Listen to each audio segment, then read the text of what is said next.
Wanaume tufanye nini? Maana mambo yamezidi kuwa magumu.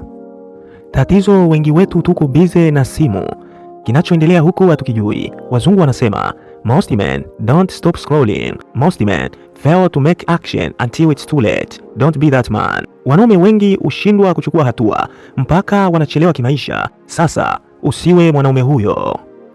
Save hii video na uangalie mpaka mwisho, inaweza kubadilisha maisha yako. Moja, haijalishi ni mrembo au anavutia kiasi gani, kamwe usilale na mke wa mwanaume mwingine. Pili, uzuri wake hautalea watoto wako, tafuta mwanamke mwenye moyo safi na wa kweli. Tatu, kuwa makini na wanawake gani unatumia nao muda. Kupoteza muda na mwanamke asiye sahihi ni mbaya zaidi kuliko kupoteza pesa. Nne, kama mwanaume una vita nyingi sana za kupigana kila siku, so kama mke wako anakuwa vita nyingine, muache, maana unastahili amani kwanza nyumbani kwako. Tano, penda kusudi lako zaidi kuliko unavyompenda mke wako na utabaki na vyote viwili. Ukimpenda mke wako zaidi ya kusudi lako, utapoteza vyote viwili. Usisahau kumfundisha mwanao hili. Sita, msichana unayemlilia leo atapata mwanaume mwingine ndani ya wiki 2 ukifa kesho, lakini wazazi wako watalia milele. Panga vipaumbele vyako ipasavyo. Nasema hivi kwa sababu kuna wanaume washenzi wa tabia, hawajui hata kuangalia vyema ama kupangilia vyema, eti vyote ni vya mimi na mke wangu chefu. Kwani huyo mkeo mnaendana damu? Au unajifanya kichwa cha mbwa kujisaulisha kwa sababu ya mifupa? Panga mali yako kama mimi, ikiwa una hekima 70% na kuendelea. Gawa mali yako kabla hujafa, usije kuanza kugawa ushakuwa mautiuti, utatuuzi.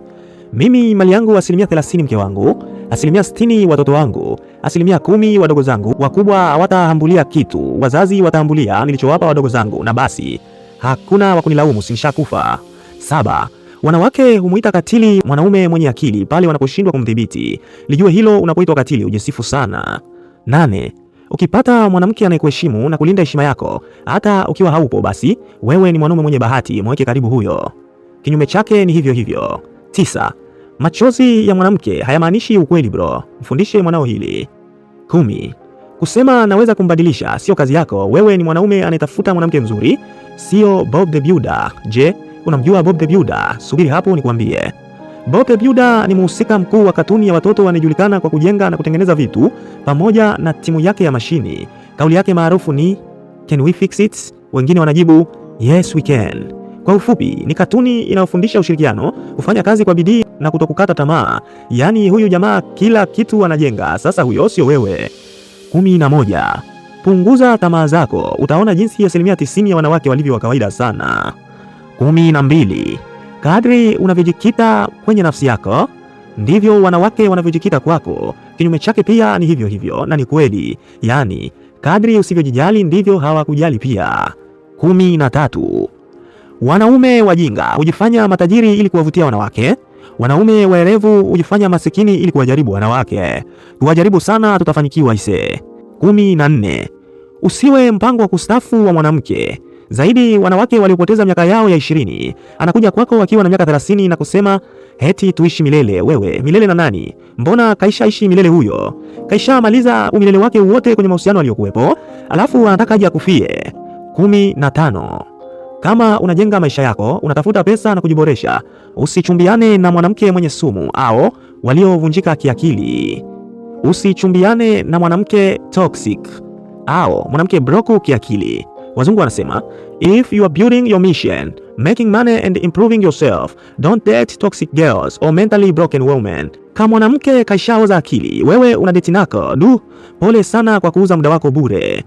16, mwanaume mwenye juhudi anahitaji mwanamke mwenye maono, sio msichana anayependa starehe tu na bas. 17, kupuuza ishara mbaya za mwanamke kutaharibu maisha yako ya baadaye. Uamuzi ni wako.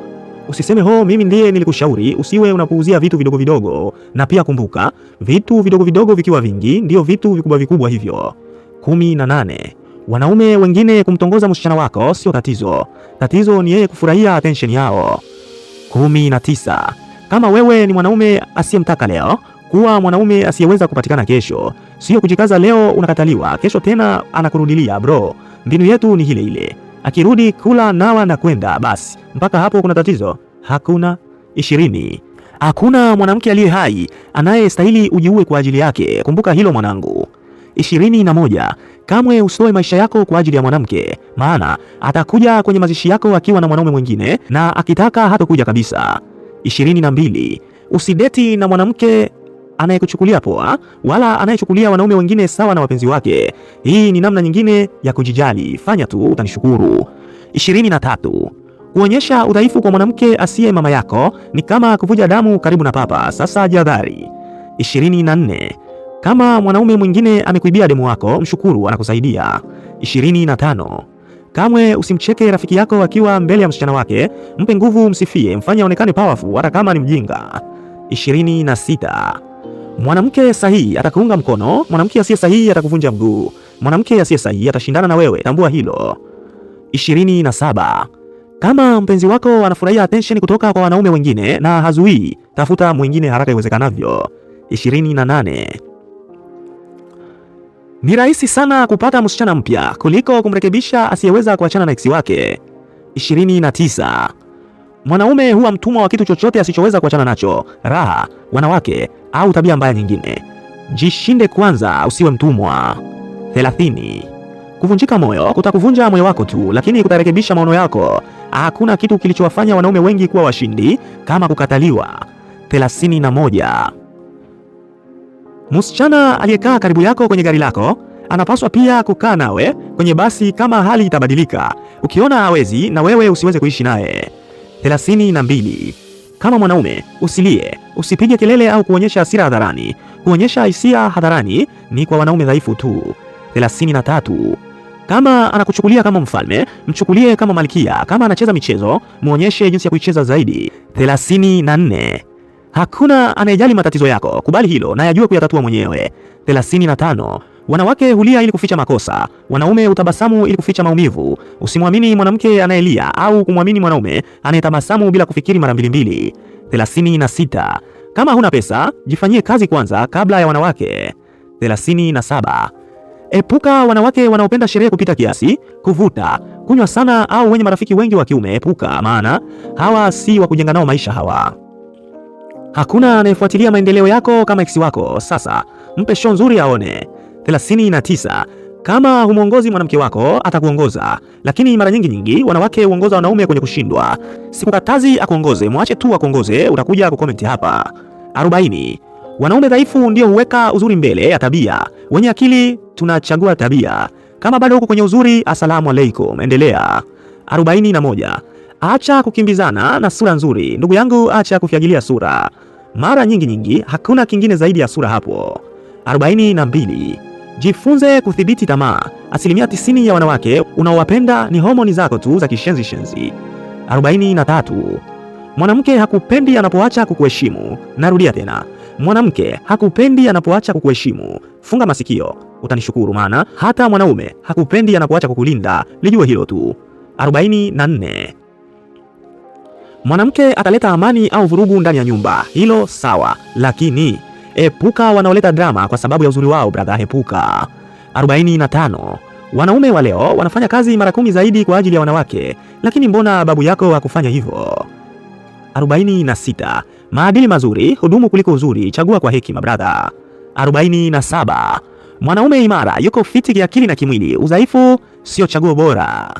49. Mke wako ni uamuzi muhimu zaidi. Wanaume wengi huharibu maisha yao kwa kuchagua vibaya. Chagua vyema upate kuishi. 50. Baba yako anajivunia wewe, kama tu utampita sasa, mfanye ajivunie kweli kweli. Haya ni maukweli yatakayo kuongoza. Ya hifadhi ya shiriki yaishi, sio mwingine, ni wako Mwalimu Kelvin Ndume. Hii ni AEJS Speaker na hapa tunaangalia maukweli ukweli ya maisha.